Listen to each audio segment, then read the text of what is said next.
نحمده ونصلي على رسوله الكريم اما بعد فاعوذ باللہ من الشیطان الرجیم بسم اللہ الرحمن الرحیم۔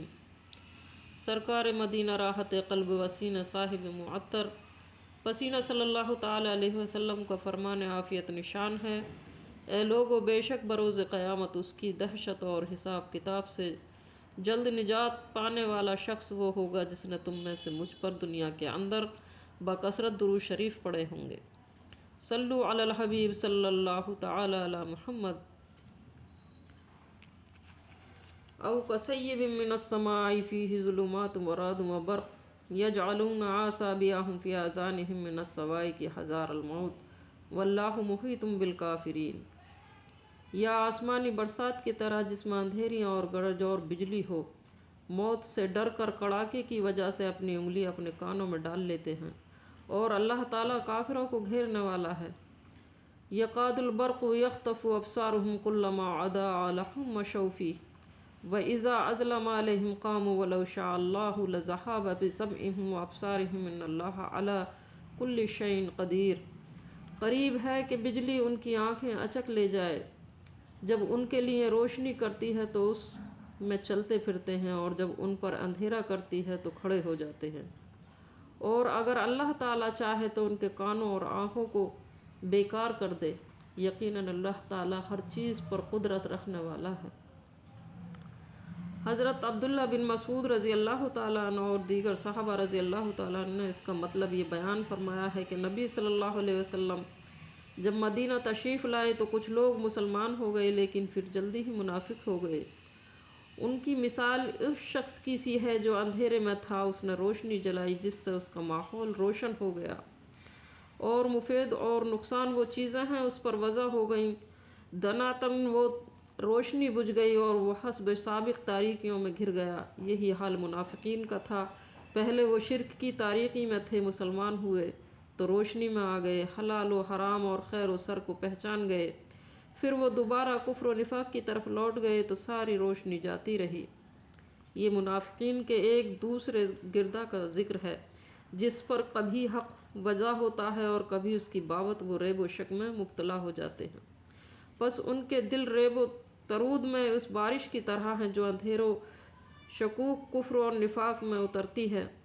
گرج چمک سے ان کے دل ڈر جاتے ہیں، حتیٰ کہ خوف کے مارے اپنی انگلیاں اپنے کانوں میں ٹھونس لیتے ہیں، لیکن یہ تدبیریں اور یہ خوف و دہشت انہیں اللہ کی گرفت سے نہیں بچا سکے گا، کیونکہ وہ اللہ کے گھیرے سے نہیں نکل سکتے۔ کبھی حق کی کرنیں ان پر پڑتی ہیں تو حق کی طرف جھک پڑتے ہیں، لیکن پھر جب اسلام یا مسلمانوں پر مشکلات کا دور آتا ہے تو پھر حیران و سرگردان کھڑے ہو جاتے ہیں۔ ابن کثیر منافقین کا یہ گردہ اور آخر وقت تک تذبذب اور گومگو کا شکار اور قبول حق اسلام سے محروم رہتا ہے۔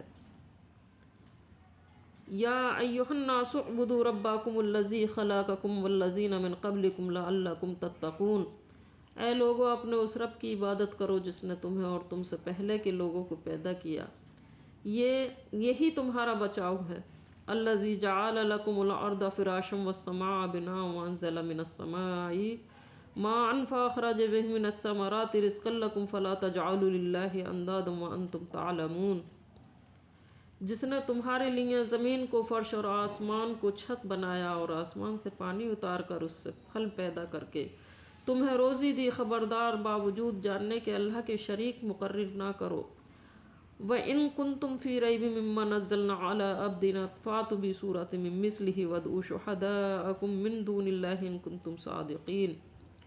ہم نے جو کچھ اپنے بندے پر اتارا ہے اس میں اگر تمہیں شک ہو اور تم سچ ہو تو اس جیسی ایک صورت تو بنا لاؤ۔ تمہیں اختیار ہے کہ اللہ تعالیٰ کے سوا اپنے مددگاروں کو بھی بلا لو۔ فَإِن لَّمْ تَفْعَلُوا وَلَن تَفْعَلُوا فَاتَّقُوا النَّارَ الَّتِي وَقُودُهَا النَّاسُ وَالْحِجَارَةُ أُعِدَّتْ لِلْكَافِرِينَ۔ بس اگر تم نے نہ کیا اور تم ہرگز نہیں کر سکتے تو اسے سچا مان کر اس آگ سے بچو جس کا ایندھن انسان اور پتھر ہیں، جو کافروں کے لیے تیار کی گئی ہے، وہ ہے دوزخ۔ اس میں عمر کی تنبیہ ہے کہ اگر اللہ تعالیٰ چاہے تو وہ اپنی دی ہوئی صلاحیتوں کو سلب کر لے۔ اس لیے انسانوں کو اللہ تعالیٰ کی اطاعت سے غریزہ اور اس کے عذاب اور مواخذے سے کبھی بے خوف نہیں ہونا چاہیے۔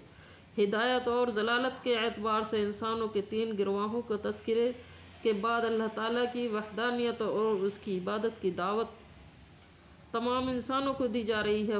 فرمایا کہ جب تمہارا اور کائنات کا خالق اللہ ہے، تمہاری تمام ضروریات کا مہیا کرنے والا وہی ہے، تو پھر تم اسے چھوڑ کر دوسروں کی عبادت کیوں کرتے ہو، دوسروں کو اس کا شریک کیوں ٹھہراتے ہو؟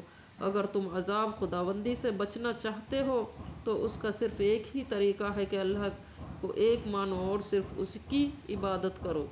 جانتے بوجھتے شرک کا ارتکاب مت کرو۔